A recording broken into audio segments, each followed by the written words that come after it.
معزز سامعین، اس خادم القرآن کا مشاہدہ ہے کہ کئی نوجوان بچے اور بچیوں کو جن پر نماز فرض ہو چکی ہے، بالخصوص انگلش میڈیم سے تعلیم حاصل کرنے والے اور بعض ضعیف حضرات کو بالکل نماز پڑھنا نہیں آتا. پہلے تو نماز پڑھتے ہی نہیں، اور اگر پڑھتے بھی ہیں تو اس میں کئی غلطیاں کرتے ہیں یا پھر کئی الفاظ غلط ادا کرتے ہیں، کیونکہ اس خادم القرآن کے پاس بہت لوگ قرآن مجید پڑھنے آتے ہیں اور اس خادم کو نماز بہت ہی غلط سناتے ہیں.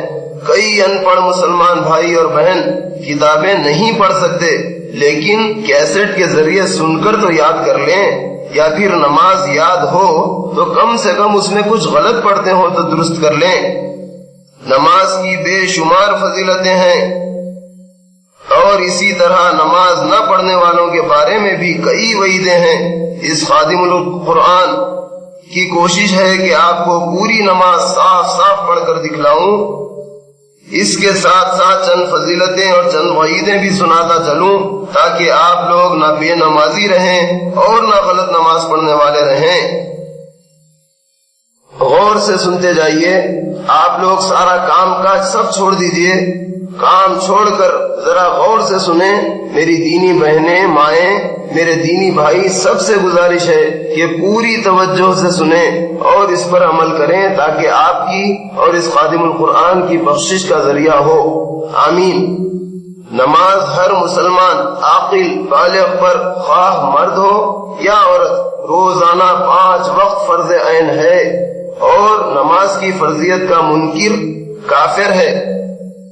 حضور نبی کریم صلی اللہ علیہ وسلم ارشاد فرماتے ہیں کہ نماز دین کا ستون ہے.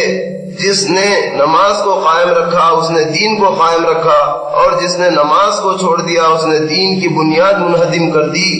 اور فرمایا کہ نماز کے بغیر دین ایسا ہے جیسے سر کے بغیر جسم.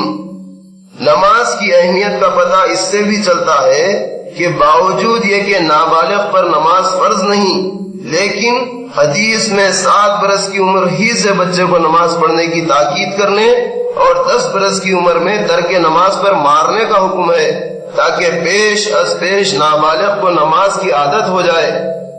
جس نے نماز چھوڑ دی وہ قیامت کے دن فرعون، قارون، حامان جیسے دشمنان خدا کے ہمراہ ہوگا. جب کوئی مسلمان نماز پڑھتا ہے تو اس کے گناہ اس طرح دور ہو جاتے ہیں جس طرح خریف کے موسم میں درختوں سے پتے گرتے ہیں. جس طرح کسی نہر میں روزانہ 5 دفعہ غسل کرنے کے بعد بدن پر میل کچیل باقی نہیں رہتا، اسی طرح نماز کی بدولت گناہ کی کثافت دور ہو جاتی ہے. ایک نماز سے دوسری نماز تک جتنے صغیرہ گناہ ہوتے ہیں سب معاف ہو جاتے ہیں. ہر چیز پر آگ اثر کرتی ہے مگر نمازی کی پیشانی پر اس کا اثر نہیں ہوتا. نماز مومن کا نور ہے. جو شخص نماز کا پابند رہے گا قیامت میں اس کے ساتھ نور ہوگا، اور نماز اس کے لیے نجات کا باعث ہوگی. نماز جنت کی کنجی ہے. نماز شروع کرتے ہی جنت کے دروازے کھل جاتے ہیں، اور کوئی چیز نمازی اور اللہ کے درمیان حائل نہیں رہتی. بندے کو اللہ کا قرب زیادہ تر سجدے ہی میں حاصل ہوتا ہے. قرآن مجید میں ہے کہ جنہوں نے نماز کو ضائع کیا وہ عنقریب جہنم کے خاص طبقے میں ڈالے جائیں گے. دیکھیے، جہنم کے خاص طبقے میں ڈالے جائیں گے. اب احادیث سنیے. جس نے جان بوجھ کر نماز ترک کی بالیقین اس نے کفر کیا. بے نمازی کی عمر میں برکت نہ ہوگی. صالحین کی علامت بے نمازی کے چہرے سے ہٹا دی جائے گی، یعنی نیک لوگوں کی علامت اس کے چہرے سے ہٹا دی جائے گی. بے نمازی جب مرے گا تو ذلیل ہو کر مرے گا. بے نمازی کی دعا قبول نہ ہوگی.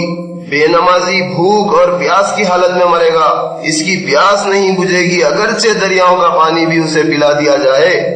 بے نمازی کی قبر تنگ کر دی جائے گی اور آخرت میں سختی سے حساب لیا جائے گا. اب سنیے ائمہ کیا فرماتے ہیں. امام اعظم ابو حنیفہ رحمۃ اللہ علیہ فرماتے ہیں کہ بے نمازی کو قید میں ڈالا جائے گا تا وقت کہ توبہ کر لے.